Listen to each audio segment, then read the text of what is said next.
Bonjour frères et sœurs, que la grâce et la paix de Dieu vous soient accordées de la part de notre Sauveur et Seigneur Jésus-Christ. Nous allons prier. Nous te bénissons Seigneur pour ce moment et nous prions dans ton nom que ta parole soit prêchée avec efficacité et que ceux qui entendent puissent réagir afin de la mettre en pratique. Nous te bénissons au nom de Jésus-Christ de Nazareth, je vais les prier. Amen. Ne faites pas de mal à Joseph. Nous allons lire dans Genèse chapitre 37. Au verset 1, il est dit, Jacob demeura dans le pays de Canaan, où avait séjourné son père. Voici la postérité de Jacob. Joseph, âgé de 17 ans. Joseph était âgé de 17 ans. Alors nous allons sauter et nous allons lire le verset 5. Joseph eut un songe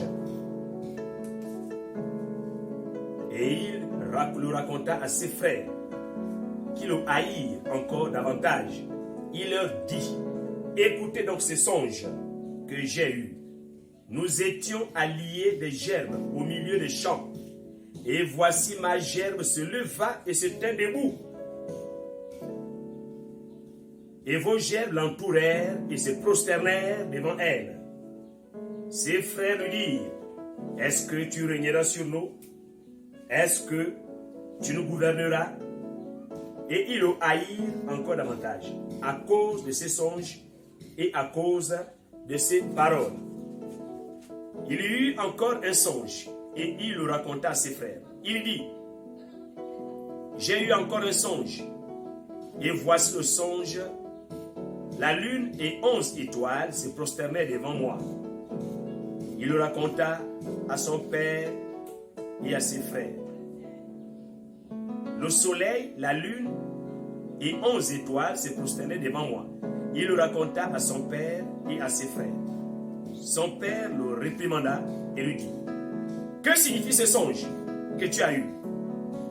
Faut-il que nous venions, moi, ta mère et tes frères, nous prosterner devant toi?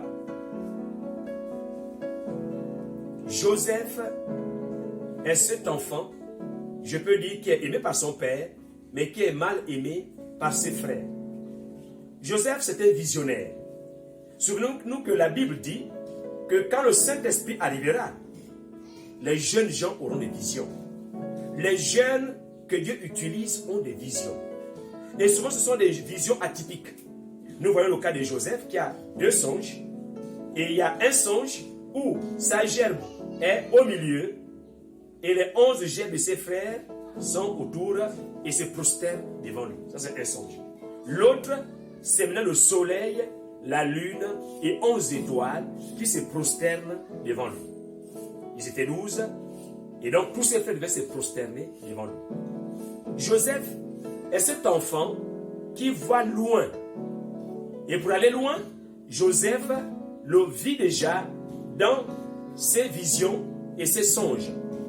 Alors, comme nous disions que Joseph était ce garçon, mais qui était mal aimé de ses frères, voyez-vous, quand vous avez une vision, il y a des visions qu'on ne raconte pas. Il y a des visions auxquelles Dieu vous a appelé à accomplir. Il ne faut pas le raconter, même pas à votre père, même pas à votre mère, même pas à vos frères et sœurs. Il y a ces visions qui sont là de la délivrance. Joseph, c'est un jeune qui va délivrer. Parce que si vous faites de mal à cet enfant, ses frères avaient eu assez. Ils en avaient ras-le-bol et ils voulaient détruire leur frère. Les visions de Joseph ont attiré la haine. Et cette haine a fait en sorte qu'on le dépose. Donc on le jette au fond de la citerne. Et de la citerne, il devait être vendu. Et de chez Potiphar, il devait aller en prison. Et de la prison à l'élévation. Joseph est quelqu'un qui, malgré les circonstances, malgré la tempête, malgré les vents et marées qui se lèvent, sa vision s'accomplira. Et Joseph est celui-là qui va te délivrer, qui va nous délivrer de la sécheresse, de ce manque. Joseph va être le garant de la prospérité. Parce que lorsque l'œil de Dieu est sur cet enfant, c'est un enfant qui n'a pas peur des obstacles. Joseph ne rechigne pas. Joseph ne se bat pas contre ses frères parce qu'il sait que malgré les lignes courbes, Dieu écrit droit. Avec tout ce que tu passes par les problèmes, mais ne t'en fais pas. L'œil de Dieu est sur toi. Je m'adresse là déjà à quelqu'un. Tu es quelque part à l'étranger. Souvent les gens disent, parle mal un peu contre les étrangers. Non, nous sommes tous étrangers sur cette terre. Les limites géographiques que Dieu a faites, c'est vrai, chacun pour sa part à son peuple, mais Joseph va régner dans un pays qui ne lui appartient pas. Joseph va même jusqu'à aller avoir les attributs du roi. Pharaon roi, le dieu Pharaon, qui va enlever sa bague et la mettre au doigt de Joseph, qui va enlever son collier et le lui donner. Et Joseph règne en maître suprême en Égypte, où Pharaon va dire simplement qu'il n'y a que mon trône et ma femme, mais le reste tu gères. Donc frères et sœurs, à un moment où les chrétiens, on n'a pas une certaine lisibilité spirituelle. Ce n'est pas parce que quelqu'un est élevé avec les païens qu'il est païen, non. Et voilà pourquoi Dieu, à des moments, nous empêche d'avoir des grâces. Jésus lui-même, il vivait avec les gens de mauvaise vie. Frère, la dimension de Joseph n'est pas la dimension de n'importe qui. Ne persécute pas ce frère que tu vois avec des visions peut-être assez atypiques, des visions qui s'élèvent au-delà de tes visions que tu as eues. Ne le persécute pas parce que c'est un jeune qui, apparemment, il est prétentieux. Il n'est pas prétentieux. Autant que nous sommes, chacun a sur cette terre une vision bien précise que Dieu a donnée.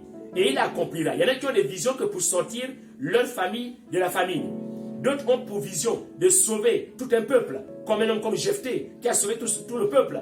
D'autres ont pour mission de parler, donc d'être un représentant comme Moïse, donc de conduire le peuple de Dieu hors d'un état à un autre. Donc d'autres ont pour mission de prêcher, et ainsi de suite. Donc la vision de Joseph nous dépasse, mais ne lui faites pas de mal. Demain, c'est ce Joseph-là qui, grâce à lui, on va manger. Demain, ce Joseph-là va venir au secours. Ce Joseph-là te verra peut-être assis au bord du suicide parce que ça ne va plus. Mais ce Joseph-là va débourser son argent et il va te faire du bien. Ce Joseph a une vision de l'aigle. C'est quelqu'un qui ne voit pas les circonstances. Et nous remarquerons que quand on fait l'exégèse de ce texte, Joseph ne se précipite pas à contrarier ses persécuteurs. Au point même la femme de Potiphar qui l'a acheté va lui dire couche avec moi, mais il va refuser parce que Joseph ne se détourne pas de sa vision. La grâce de Dieu qui est chez Joseph lui permettra de traverser des hauts et des bas dans les vallées, mais Joseph garde espoir qu'un jour Dieu accomplira ce qu'il a voulu dans sa vie. Jeune homme, toi qui es à l'étranger, toi qui es partout dans la terre qui ne t'appartient pas, Dieu te libérera là où tu es. Dieu fera en sorte que ceux qui t'ont persécuté, ceux qui ne croyaient pas à ta vision, qu'ils voient que Dieu n'a pas besoin forcément d'élever quelqu'un dans une place ou dans une autre. La terre lui appartient. Dieu élève là où il veut. Dieu fait ce qu'il veut. Et ceux qui te persécutent et qui croient que tu es avec ceux-là qui ne prient pas, ils perdent leur temps. Ils perdent leur temps. Jésus lui-même, comme je disais, il mangeait avec les gens de mauvaise vie.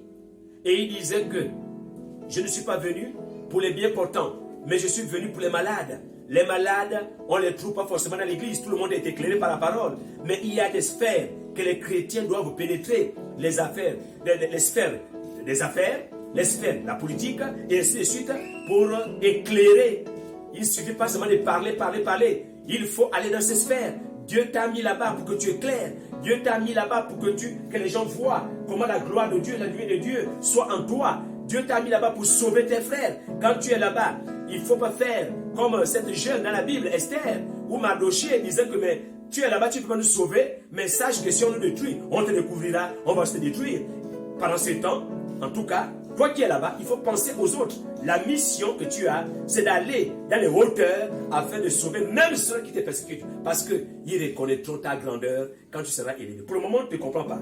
Tu es le dernier, tu es le mal-aimé, mais ils comprendront que c'est toi qui viendras relever les fondations antiques. Tu vas relever, tu vas colmater. Tu t'appelles réparateur de brèches. Grâce à toi, le pays sera habité. Grâce à toi, ta famille sortira de la honte. Grâce à toi, en tout cas, ta société sortira vraiment de la déchéance.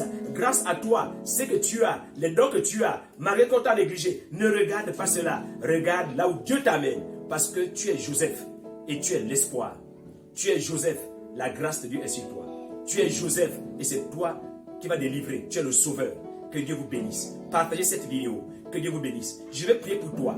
Tu n'es pas dans ton pays d'origine. Tu es à l'étranger. Je vais prier que l'onction de Joseph tombe sur toi. Afin que de là où tu es, dans les restrictions, dans les prisons, la restriction ici, là, en prison on est restreint. En prison on n'a pas de liberté. En prison on ne peut pas faire ce qu'on veut. Parce que tu passes par une période où tu te sens que tu es serré, serré, serré, serré. C'est la volonté de Dieu. De ta prison, le roi va envoyer quelqu'un parce qu'ils seront bloqués quelque part. Mais c'est la solution est avec toi. C'est toi qui apportera la solution. Tiens bon, je vais prier pour toi.